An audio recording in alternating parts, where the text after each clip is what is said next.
Hey, welcome back. Today we're going to be talking about how to relate the angular version of the impulse momentum theorem and torque. So first I want to start where we've left off. This is an equation that you can see on your equation sheet if you're an AP Physics C mechanics student. By the way, that's primarily the type of student that this video is designed for.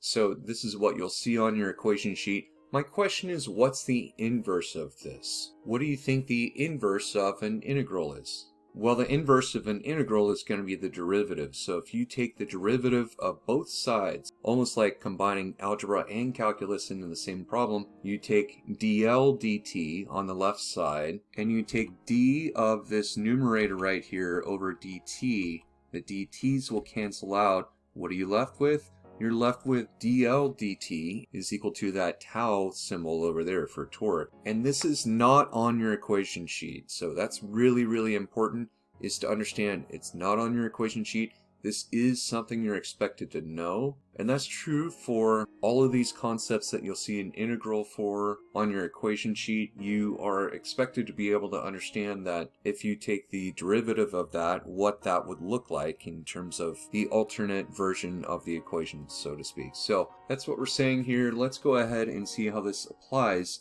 to a question. So first of all, in this problem here, we've got a building and a stone is dropped off the building and it's got some velocity that's drawn with this arrow right here, and we're asking the question, which of the following graphs best represents the stone's angular momentum L about the point P as a function of time? So one way to think about this, we just have this random point P. That's going to be our axis of rotation. It's just an arbitrary point in space that we're setting.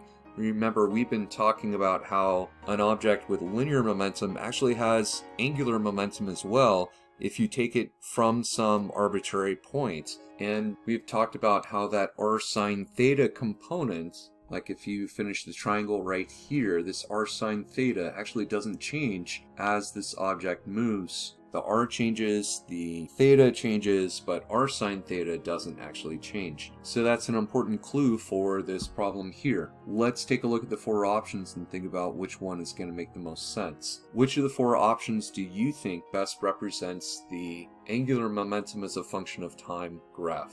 Okay, well, it's going to be C. Let me talk you through how this looks with a different style for the remainder of the screencast here. So let me show you what I'm talking about. Okay, and so we could think of this diagram right here as being an earlier time than you see in the snapshot above, with a smaller angle, and then later, at a later time than the snapshot in time you see above, the diagram might be something like this, right? With a greater angle, notice that you have a shorter r here, but the r sine theta, really crucially, this r sine theta is going to be the same in all cases. So this r sine theta here is the same in all three cases, even though theta changes and r changes. So we've talked about that. If you want a little more info about that, I'll put a link to that in the upper right about now. It's an important concept that you'll need to know, and so we want to ask ourselves, all right, first of all, what version of angular momentum are we going to use? We're going to use this version right here and say L is equal to R, and the cross product of momentum. Well, we know linear momentum, P, is just mv, but we have to account for the cross product version of this. So we could say like mv sine of theta. At some point we need to include that. And let's think about what's constant and what is changing. So that's my question to you initially. As time goes on, what is constant and what changes? Well, let's group this together. Let's say r sine theta. If we treat this as one thought and then this mv over here, this is constant. It's a weird thing that happens, and it's a weird concept, but we just need to practice it enough so that it becomes second nature, that r sine theta is going to be constant with reference to a arbitrary axis of rotation when an object has linear momentum like we see right here. So let's think about what else is constant here. Well, the mass is constant, of course, right? And this is increasing, and let's think about how this increases over here. So this is increasing with time, and the question is it going to be increasing in an exponential sense or a linear sense in terms of its increase? And it turns out that its increase, we're talking about its velocity now, its increase is a constantly increasing rate. In other words, it's more like C than it is like D. It's not D. Another way of thinking about this, you could just do a quick sketch. Let's say we have time and we have our velocity. Let's say you drop an object. This is a really useful strategy to do for a moment. If you haven't thought about this, you drop an object in air and you want to think about what happens. And let's say our acceleration due to gravity is negative 10 meters per second squared. You can actually make that argument. You can use negative 10 meters per second squared on your AP test, by the way. You don't have to use minus 9.81. And so we could say, what's our velocity at various points? Minus 10 at 2 seconds, it's minus 20. So notice this isn't increasing in a quadratic or an exponential sense. It's increasing at a linear rate in a negative direction. Here, we're effectively recalling down positive for this problem. Those are your only options. You could say, like, this is going to be positive, this is positive, right? So we're going to say our angular momentum is increasing at a constant rate, like you see with C, not with D, and not with A, and not with B. And so that's how you would go about doing this. And then at the end, what you should do is you should draw a happy face. And let's talk about our next set of problems. Okay, and so this is from a publicly released problem from the College Board from 1982. Let's take a look at this. So you've got two disks on a sort of table, and there is a massless rod, or a rod that has insignificant mass, that connects the two masses that are rotating. And the problem says the two disks rest on a rough horizontal surface. There is a coefficient of friction, so there is friction happening here. At time equals 0, the rod has an initial counterclockwise angular velocity omega naught. So it's going to be rotating like this with omega naught. This is your point P. This is your axis of rotation right here. And the problem says that the system is gradually brought to rest by friction. The first question is, what is the initial angular momentum of the system about the axis at point P? So the question is about angular momentum, which is this L value. We just used this R cross P, the cross product of radius and momentum a moment ago. Now we're going to use this version of momentum and think about it. The reason for that is because we have the I value. We're going to actually need to calculate that. So let's do that. We're going to say I for the system. Now, the rod is massless, or at least it has an insignificant mass compared to the 2-point masses. So we'll say this is like the moment of inertia for the left plus the moment of inertia for the right. And let's think about what we have. We effectively have 2-point masses here, right? So we could say this is mr squared plus mr squared over here. And so you could say, what are these in particular? Well, for the mass on the left, we've got 2m. So let's write this in as 2 lowercase m. And the R value is like an L, and that L is going to be squared plus, what do we have for the mass on the right? Well, we just have a lowercase m, and then the R is going to be 2L, and that is squared. So let's think about what we're left with. We're left with 2mL squared plus 4mL squared. And so that's going to be equal to 6mL squared. All right, that's our moment of inertia or rotational inertia for the system. So then we want to continue and solve for the initial angular momentum. Well, all we would need to do is just say 6mL squared. That's our I value times omega naught. And because they've defined this for us as omega naught, we can use these terms. It's more of a conceptual problem. We're going to not use numbers here, but that's how you would start this problem. That's our answer for A. Let's move on for B. Let's think about what we have. What is the frictional torque acting on the system? Okay, so it's important to reason through what's going on with both of these. You could say the force due to gravity here is going to be balanced out by the normal force. And remember, our frictional equation, force due to friction, I can just say is going to be mu times F. And well, we know in this case we could do the sum of the forces and prove this, but the sum of the forces, you could say Fn minus Fg, sum of the forces here, Newton's second law, mass times acceleration of the y, that cancels to 0. So we set these equal to each other, and we have proven therefore that Fn is equal to Fg in terms of magnitude here, right? So we can sub in for Fn, we can say, well, for the left one, This is going to be 2mg. That's going to be our Fn.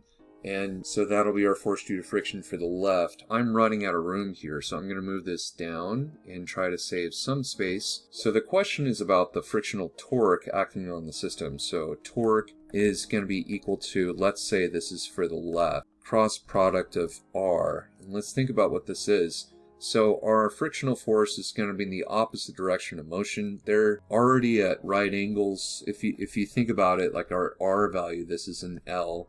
Right, and then the frictional force, let's say it's operating up, like in this sense, when it's going around in a circular path like this, there is already a right angle involved here.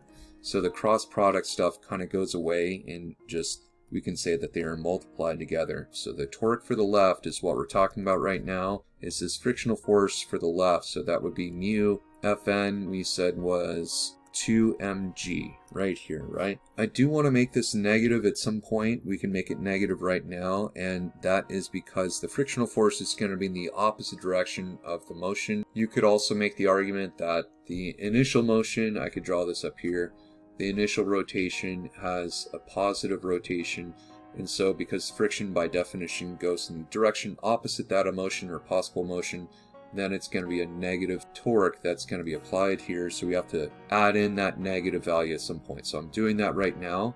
And so that's going to be our torque. Oh, let me not forget the L value at the end that needs to play the role of the radius. I can do this same thing over here, so to speak. We can say torque from friction for the right object. And let's think about what we have here. Okay, maybe I should back up a second and just say this is the force due to friction for the right. And think about what that's going to be. Again, we've got mu Fn. In this case, we're going to say this mu is the same. The Fn for the right, this is just going to be mg instead of 2mg because we're dealing with a small m here. So the force due to friction on the right, we're going to say is minus mu mg. Okay, then when we go to plug this in, remember we have R crossed F right here, but the R is different. The R is different here, so what is the R value? Well, that's going to be 2L instead of before, so that is 2L times minus mu mg right here. So notice I've done this in a little bit of a messy way, but if you take a look here, so the total torque, we could say torque total, it's a little messy, but hang in there, is going to be equal to a minus 4 mu mgl. That's going to be the total torque for the system. So we just have to think about the torque on each of the objects. Okay, and so the problem that we're going to finish out with is the C problem here. It says calculate the time it takes the system to come to rest. Alright, so it's really important that we recognize that we had said at the beginning of this process that torque is equal to the derivative of angular velocity with respect to time. And another way of thinking about this, we don't actually have to take the infinitesimal here. We can think of this as a delta L over delta time. That's a really important idea here. We don't have to take it as an infinitesimally small unit of L and T. We can do this over a longer period of time. And we know what this is. We're looking for this. And we also know what this is. So let's isolate. We're going to say delta T is going to be equal to delta L over torque. And I am out of room, but we're going to use some of the concepts that we have just been talking about here. Actually, let me leave some of our solved problems up here so you get the idea. So we're going to say delta T is equal to, this is going to be L minus L naught. I forgot to label this with an L naught down below, but we did solve for L naught previously. And it comes to rest. The reason why it comes to rest is because this is dealing with friction, so that whole thing goes away. And our torque, we did solve for our torque, but I'm just going to put it in as tau initially. And now we can plug in our more specific values, or more specific variables, I should say. So that's minus L naught, we said, was 6mL squared omega naught. And our total torque was minus 4 mu mgl. And so if we take a look at this and try to simplify a bit, the negative signs go away, the m's go away, one of the l's up top goes away. So our delta time simplifies to 3 omega naught L over 2 mu g. And let's box this. this is how you would approach one of these harder problems and think through it. I think this problem set is actually really worth doing and thinking closely about. I also want to say I've gone over an entire year of physics as well as most of the concepts for AP Physics C mechanics. If you have any questions or comments down below, please let me know. And I hope you all have a great day. Take care.